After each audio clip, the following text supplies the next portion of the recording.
Mixed by Simran Recording Studio, Mahanar.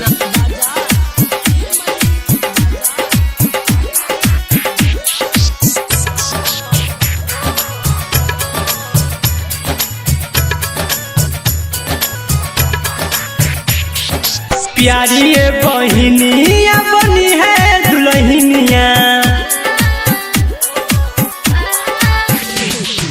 प्यारी ये बहिनिया बनी है दुल्हनिया, प्यारी ये बहिनिया बनी है दुल्हनिया। जीजाज लेके आए, जीजाज लेके आएंगे ऊ डोलिया, प्यारी ये बहिनिया बनी है दुल्हनिया, प्यारी ये बहिनिया बनी है दुल्हनिया।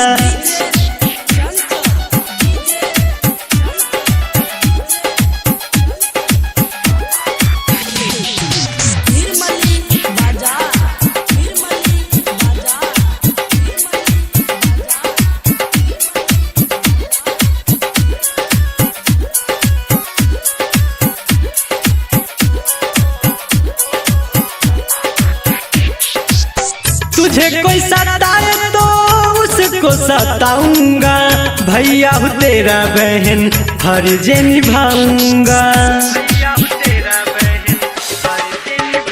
हाँ तुझको सताए कोई उसको सताऊंगा, भैया हूँ तेरा बहन फर्ज निभाऊंगा।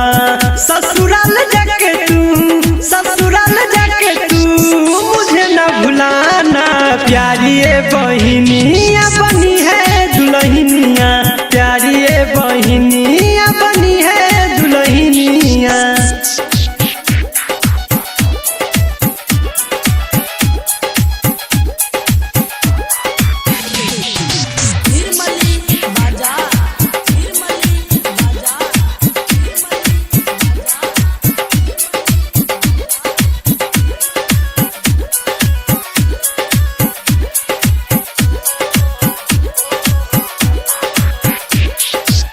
दूर जब जाती है तो आंसू भर जाता है, तेरे बिना बहना सुना बागे बुझाता है। दूर जब जाती है तो आंसू भर जाता है, तेरे बिना बहना सुना बागे बुझाता है। राजकुमार चंदन, राजकुमार चंदन को न भुलाना, प्यारी ये बहिनिया बनी है दुल्हनिया, प्यारी ये बहिनिया बनी है दुल्हनिया।